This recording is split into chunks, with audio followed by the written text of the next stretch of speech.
I tell you the zebra story? Any of you know that story? Okay, I'll tell you this zebra story. Stop me if I've told it to you before.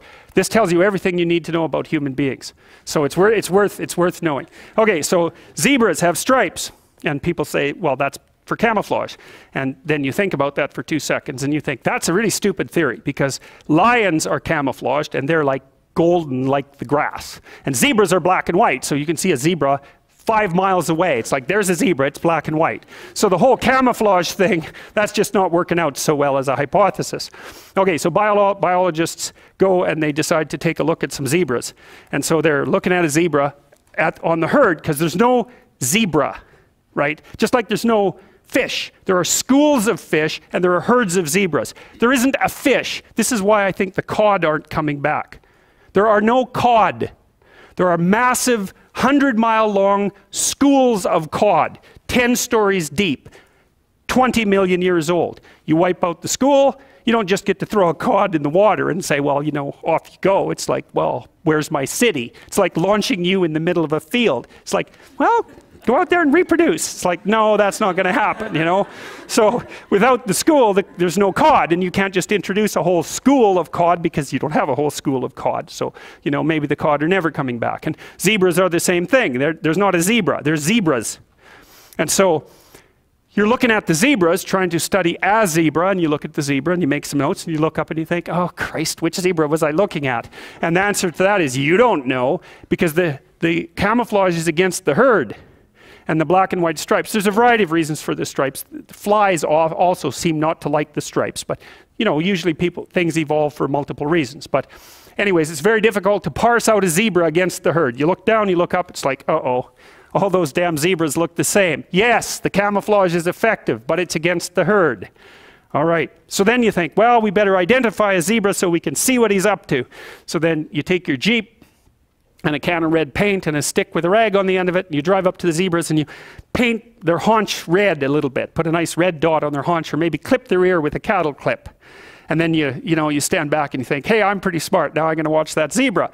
So what do you think happens to the zebra? The lions kill it. Right, right, right. Because lions, they're smart, right? Hunting animals are smart.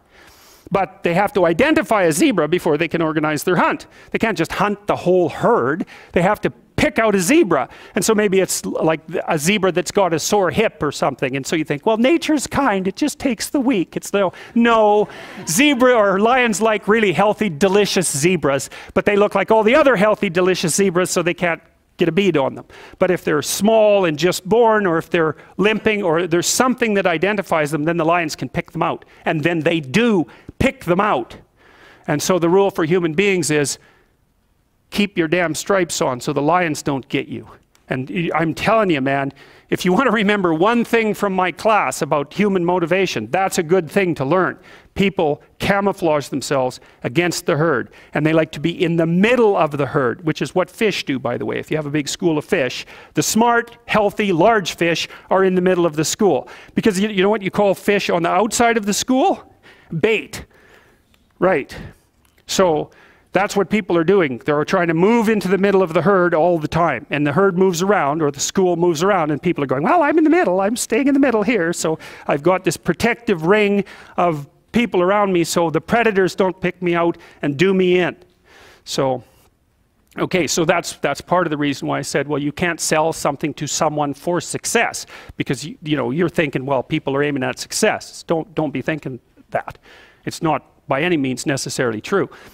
Trait neuroticism is a powerful motivator. And trait neuroticism is, let's not be too threatened or hurt, right? That's the negative emotion system. And the negative emotion system is a killer source of motivation. You also see that there are scales of well-being that have been designed, mostly by social psychologists, which means they're very bad scales most of the time, because their psychometric capacity is absurdly low, generally speaking. So what you find with scales of well-being, sometimes they're talked about as scales of happiness even, is that people aren't after happiness, they're after not hurting. It's not, so they don't want to be extroverted and enthusiastic, right? And bubbly and full of smiles and laughter. That isn't what they mean by I want to be happy. What they mean is I don't want to be anxious or in pain. And so well-being scales tend to be something like neuroticism, emotional stability plus extroversion. But the big loading is on emotional stability, the reverse of neuroticism. You want to avoid suffering. You don't want to be happy. You want to avoid suffering. And one way to avoid suffering is not to let the lions gnaw on you. And one way of doing that is to stay in the middle of the damn herd. And so, like, I'm not being a smart aleck about this. I understand why people do that. There's real danger to being visible. There's real danger in being visible. Now, you might be successful if you're visible, but you also might be dead. People do not care about whether or not they succeed. They care about whether or not they fail. And so that's another thing, is that if you're marketing something and you can say, this will stop you from being identified as a failure, then people might be happy about that. But if you say, this will really help you succeed, it's like, yeah, no, I don't want to succeed. I just don't want to fail. I don't want to succeed. I just want to be invisible and be left alone. And if you're looking for people's fundamental motivation, that's it. It's they want to be invisible, and they want to be left alone.